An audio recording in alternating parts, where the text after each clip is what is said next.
आप सबको मेरा सादर प्रणाम। आज हम विष्णु पुराण का तीसरा अध्याय श्रवण करेंगे, तो मेरे इस वीडियो को अंत तक ज़रूर सुनें। और संपूर्ण विष्णु पुराण को श्रवण करने के लिए जल्द से जल्द मेरे चैनल को सब्सक्राइब कीजिए।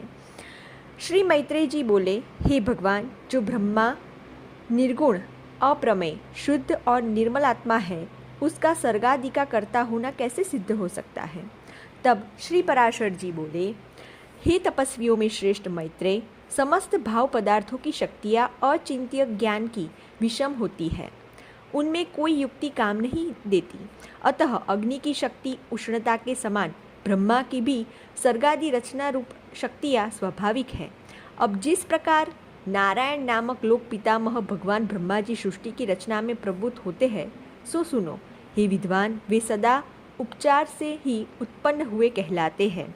उनके अपने परिमाण से उनकी आयु 100 वर्ष की कही जाती है। उस 100 वर्ष का नाम पर है, उसका आधा परार्ध कहलाता है। हे अनग, मैंने जो तुमसे विष्णु भगवान का काल स्वरूप कहा था, उसी के द्वारा उस ब्रह्मा की तथा और भी जो पृथ्वी, पर्वत, समुद्र आदि चराचर जीव है, उनकी आयु का परिमाण किया जाता है। हे मुनि श्रेष्ठ, 15 निमिष को काष्ठ कहते हैं। 30 काष्ठा की एक कला तथा 30 कला का एक मुहूर्त होता है।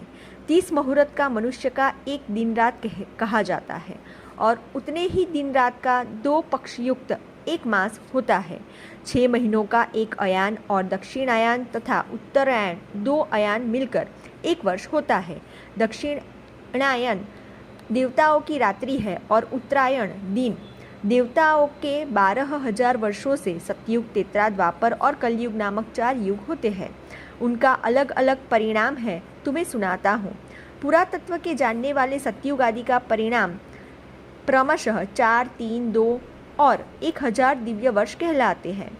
प्रत्येक युग के पूर्व उतने ही 100 वर्ष की संध्या बताई जाती है, और युग के पीछे उतने ही परिमाण वाले संध्यांश होते हैं। अर्थात सतयुग आदि के पूर्व क्रमशः 4, 3, 2 और 100 दिव्य वर्ष की संध्याएं और इतने ही वर्ष के संध्यांश होते हैं। हे मुनिश्रेष्ठ, इन संध्या और संध्यांशों के बीच का जितना काल होता है, उतना ही सतयुग आदि नाम वाले युग जानना चाहिए। हे मुने, सतयुग, त्रेता, द्वापर और कलयुग में मिलकर चतुर्युग कहलाते हैं। ऐसे 1000 चतुर्युग का ब्रह्मा का एक दिन होता है। हे ब्राह्मण, ब्रह्मा के एक दिन में 14 मनु होते हैं। उनका कालकृत परिमाण सुनो।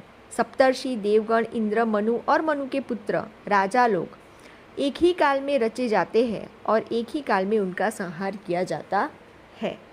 हे सत्तम, 71 चतुर्युग से कुछ अधिक काल का एक मनवंतर होता है। यही मनु और देवता आदि का काल है।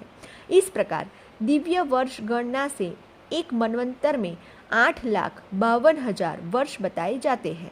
तथा हे महामुने, मानवीय वर्ष गणना के अनुसार मनवंतर का परिणाम पूरे 30,67,20,000 वर्ष है, इससे अधिक नहीं।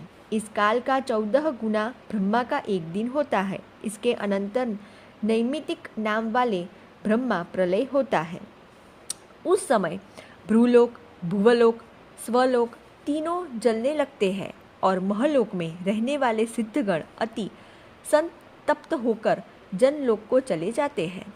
इस प्रकार त्रिलोकी के जलमय हो जाने पर जनलोकवासी योगियों द्वारा ध्यान किए जाते हुए नारायण रूप कमल योनि ब्रह्मा जी त्रिलोकी के ग्रास से तृप्त होकर दिन के बराबर ही परिणाम वाली उस रात्रि में शेष शैया पर शयन करते हैं, और उसके बीत जाने पर पुनः संसार की सृष्टि करते हैं।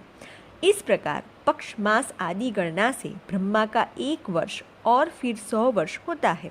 ब्रह्मा के 100 वर्ष ही उस महात्मा ब्रह्मा की परमायु है। अनग, उन ब्रह्मा जी का एक परार्ध बीत चुका है। उसके अंत में पद्म नाम से विख्यात महाकल्प हुआ था। हे द्विज, इस समय वर्तमान उनके दूसरे परार्ध का यह वराह नामक पहला कल्प कहा गया है। इति श्री विष्णु पुराणे तृतीय अध्याय संपूर्ण। ओम विष्णवे नमः। जल्दी से मेरी चैनल को सब्सक्राइब कीजिए, लाइक कीजिए और शेयर कीजिए। नमस्कार।